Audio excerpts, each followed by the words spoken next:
నమస్తే అండి. ఈరోజు ఈహెచ్ఎంఎస్లో మనం ఓపీ రిజిస్ట్రేషన్ గురించి తెలుసుకుందాం. ముందుగా మనం గూగుల్ క్రోమ్లోకి వెళ్ళి వెబ్సైట్ ట్యాప్ చేయగానే మనకి ఫ్రంట్ పేజ్ ఇలా వస్తుంది. ఇక్కడ మనం యూజర్ ఐడి, పాస్వర్డ్, క్యాప్చర్ ఇచ్చి లాగిన్ కొడితే మనకి నెక్స్ట్ ఇలా వస్తుందండి. ఇలా రాగానే ఫస్ట్ పేషెంట్ రిజిస్ట్రేషన్లో ఆధార్ కార్డు ఉంటే ఆధార్ కార్డు, ఏ ఐడి ప్రూఫ్ ఉంటే ఐడి ప్రూఫ్ను మనం క్లిక్ చేసుకొని దాన్ని బట్టి మనం రిజిస్ట్రేషన్ ప్రాసెస్కి వెళ్ళాలి. నా దగ్గర ఇప్పుడు ఏం లేదు కాబట్టి అదర్స్లోకి వెళ్ళాలి. దాని కింద మనం అదర్స్లోకి వెళ్ళి దాని కింద నన్ను సెలెక్ట్ చేసుకున్నాం. ఆడ కూడా ఏం లేదు. పేరు వచ్చేసి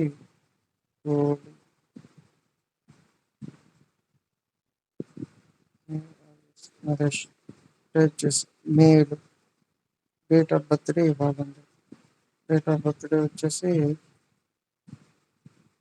2008 జూన్ 10వ తారీఖు అండి. ఇలా ఇచ్చి ఇక్కడ ఇయర్స్, మంత్స్, డేస్లలో వస్తుంది. దాని తర్వాత మొబైల్ నెంబర్ అండి. ఈ రోజులో మొబైల్ లేని వాళ్ళు ఎవరు లేరు కాబట్టి ఖచ్చితంగా మొబైల్ నెంబర్ ఎంటర్ చేయాల్సిందే.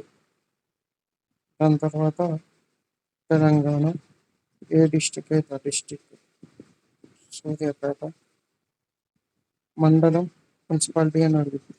పిహెచ్సిస్ వచ్చేసే మండలాలు, అర్బన్స్ వచ్చేసేమో మున్సిపాలిటీలు. మాది అర్బన్ కిందకి వస్తుంది కాబట్టి మున్సిపాలిటీ. ఏ మున్సిపాలిటీ అంటే కోదాడ మున్సిపాలిటీ. తర్వాత ఎన్నో వార్డు అంటే మాది 33వ వార్డు అండి మేము ఉంటున్నది. అదే ఇక్కడ టైప్ చేస్తాం. తర్వాత ఏపీహెచ్సి అంటే యూపీహెచ్సి. కొన్నిట్లలో బ్లాక్స్ ఉంటాయి. ఏరియా హాస్పిటల్ మనకి సిహెచ్సిస్లో బ్లాక్లు ఉంటాయి, వాళ్ళు సెలెక్ట్ చేసుకుంటారు. ఇక్కడ సర్వీస్ కూడా వాళ్ళకి కొన్ని యాడ్ అవుతాయండి, మనకు లేవు, దాన్ని ఇచ్చేస్తాం. అక్కడ రూమ్ నెంబర్స్ కూడా ఉంటాయి. ఏది మన ఏరియా హాస్పిటల్లో ఉస్మానియా, గాంధీ, అలాంటి వాటిలో ఆ రూమ్ నెంబర్ ఇచ్చేసి యాడ్ సర్వీస్ అని కొడితే ఇలా వస్తుంది. దాని తర్వాత మనం సబ్మిట్ చేయాలండి. ఇట్లా we want to registration patient అంటే ఖచ్చితంగా కన్ఫర్మ్ చేయాలి కాబట్టి చేశాం. తర్వాత ఓకే చేస్తాం.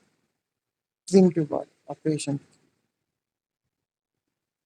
ప్రింట్ ఇస్తే సరిపోతుందండి.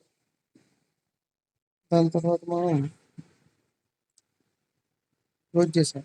ఇప్పుడు మనం ఎంటర్ చేసాం కదండి. ఇక్కడ ఫస్ట్దేమో రిజిస్ట్రేషన్ పేషెంట్. తర్వాత ఏమేమి రిజిస్ట్రేషన్ చేసినాం అన్నది వ్యూలో కనిపిస్తుంది. మనం వ్యూ కొడతాం. ఇప్పుడు నేను టైప్ చేసింది గోలీ నరేష్ అండి. ఇక్కడ చూడండి, ఇక్కడ నరేష్ అని వచ్చింది. ఇవన్నీ మనం ఇప్పుడు ఆ పేషెంట్ డీటెయిల్స్ ఎడిట్ చేయాలంటే దీంట్లోకి వెళ్ళి ఎడిట్ చేయొచ్చు. ఏమేమి ఎడిట్ చేసినా చేసి మళ్ళీ సబ్మిట్ కొడితే సరిపోతుంది. చాలా ఈజీ ప్రాసెస్ అండి. హాస్పిటల్లో ఉన్న ప్రతి ఒక్కరు తెలుసుకోవాలి. ఇది చాలా ఉపయోగకరమైనది కూడా.